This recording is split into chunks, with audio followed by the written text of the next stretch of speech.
என் அன்பு குழந்தையே, உனக்கான நல்ல விஷயங்களை செய்து கொடுப்பதற்காகவே உன் தாயானவள் இன்று உன்னை தேடி வந்திருக்கின்றேன்.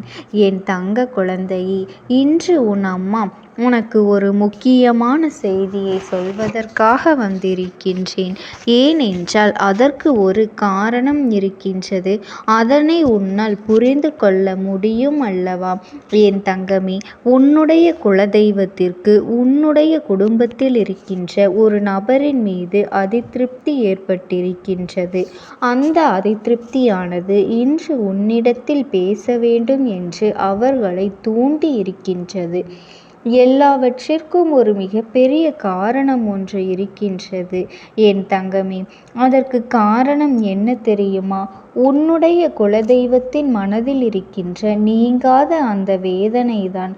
நம் குலத்தில் இருக்கின்ற அவர்களே இது போன்று செய்கின்றார்களே என்று மிகுந்த மனவேதனையில் இருந்து கொண்டிருக்கின்றார்கள்.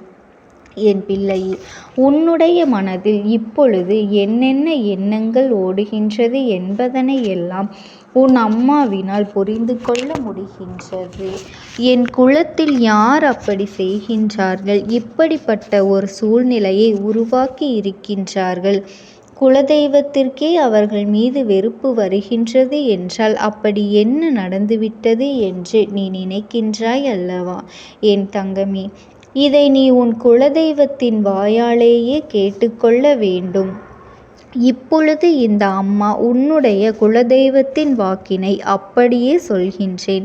அவர்கள் என்னிடத்தில் என்ன சொன்னார்களோ அதை நான் உன்னிடத்திலே அப்படியே சொல்லிவிடுகின்றேன். அது என்ன என்பதனை நீ முழுமையாக புரிந்து கொண்டு அதன்படி நடந்தால் உன் குடும்பத்தில் என்ன நடந்தது, எதனால் இப்பொழுது இப்படி நடக்கின்றது என்பதனையெல்லாம் நீ தெரிந்து கொள்வாய். என் அன்பு பிள்ளையே, இதோ உன் குலதெய்வம் சொல்வதை நீ முழுமையாக கேள். என் தங்கமே, நான் தான் உன்னுடைய குலதெய்வம். என்னுடைய குலத்தில் இருக்கின்ற எல்லா குழந்தைகளையும் நான் ஒன்று போலதான் பார்க்கின்றேன்.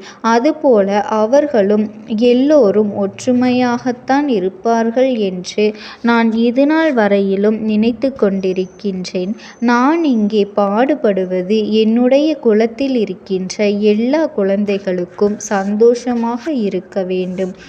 அவர்கள் எப்பொழுதுமே ஒற்றுமையாக இருந்து இந்த குலத்தை நல்லபடியாக வழிநடத்த வேண்டும்.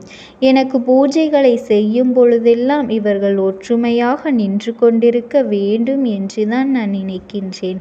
ஆனால் இவர்களோ இப்பொழுது என்ன செய்து கொண்டிருக்கின்றார்கள் தெரியுமா? என் பிள்ளையே, உனக்கு இந்த விஷயம் தெரிந்திருக்க வாய்ப்பில்லை. ஏனென்றால் அவர்கள் என்னிடத்தில் வந்து சொன்ன விஷயம் என் நெஞ்சை பிளக்க செய்து விட்டது.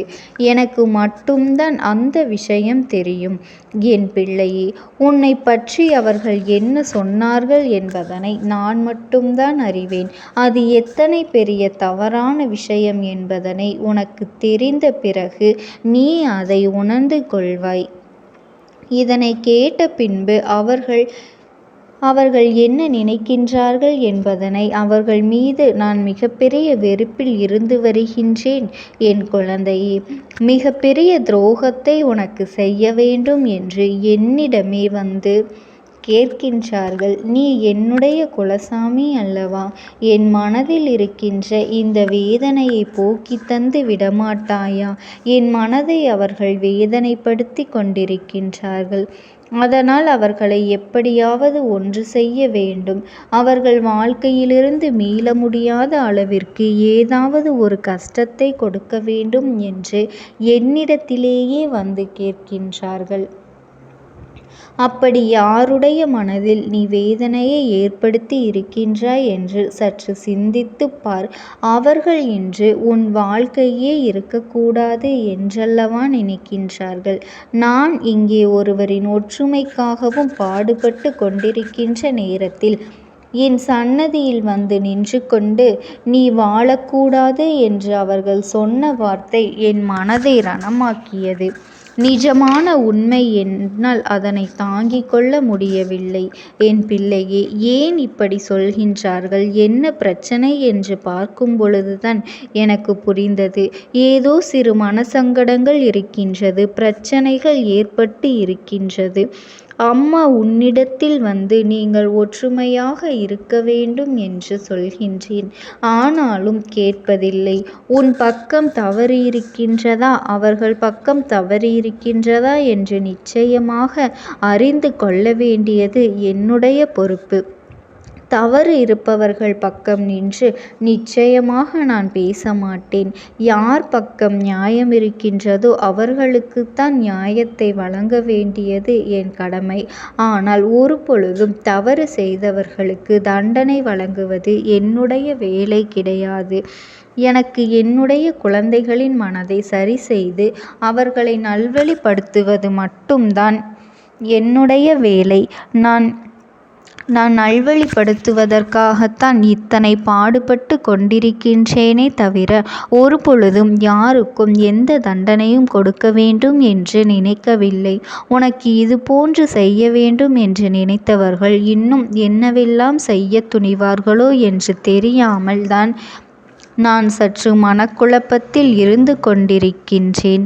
என் தங்க குழந்தையே, ஒன்றை நீ நன்றாக புரிந்து கொள்ள வேண்டும். யாரிடத்திலும் உனக்கு என்ன மனக்கசப்புகள் இருந்தாலும் சரி, அந்த மனக்கசப்புகளை எல்லாம் உன்னிடத்திலிருந்து தூக்கி எறிந்துவிட்டு எந்த ஒரு சண்டைகளும் இல்லாமல் அவர்களிடத்தில் இது வேண்டாம், நாம் ஒற்றுமையாக இருக்க வேண்டும் என்று விட்டு கொடுத்தாவது போக வேண்டும்.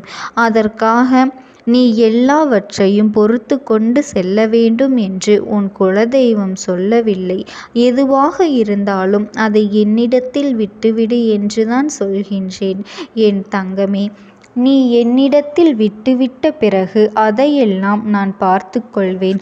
அது என்னுடைய பொறுப்பு அல்லவா?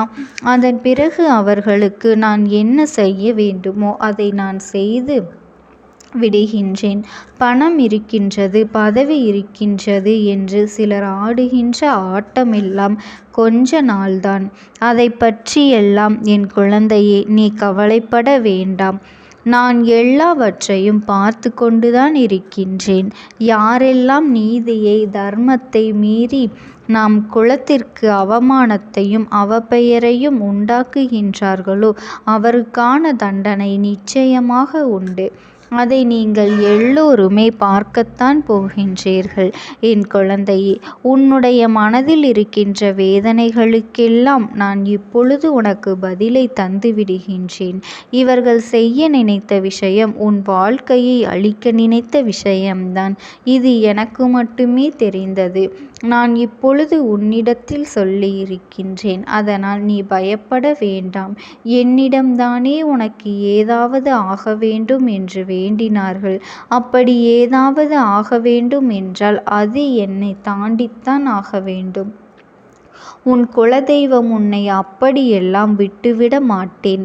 என் தங்க குழந்தையே, இப்பொழுது என்னிடத்தில் வந்து உன்னுடைய வாழ்க்கையை கெடுக்க வேண்டும் என்று நினைத்தால் அதற்கான தண்டனைகள் அவருக்கு தான் கிடைக்கும். என் குழந்தைகளுக்குள் சண்டை வருவது சாதாரணம்தான். இருந்தாலும் ஒருவரை ஒருவர் அழிக்க நினைக்கின்ற அளவிற்கு மனநிலை வருவது அப்படி சென்றுவிட்டதே. இதனால் இவர்களுக்கு ஏதாவது நான் தண்டனையை கொடுத்தே ஆக வேண்டும். உன்னை நான் எப்படி தண்டிப்பது? இதை பொறுக்க முடியாமல் தான் நான் மனசங்கடத்தில் இருக்கின்றேன். உனக்கே அது தெரிந்திருந்தால் நிச்சயமாக நீ எந்தவித சிந்தனையும் இல்லாமல் கண்டிப்பாக மன்னிப்பு கேட்க வேண்டும் என் தங்க குழந்தையே. அதனால் நீ எதை நினைத்தும் கவலைப்பட்டு கொண்டிருக்காதே. இந்த தாயானவளினுடைய அன்பும் ஆசீர்வாதங்களும் என்றென்றைக்குமே உனக்கு முழுமையாக கிடைத்து கொண்டேதான் இருக்கும். ஓம் சக்தி. ஓம் ஆதிபரா சக்தி.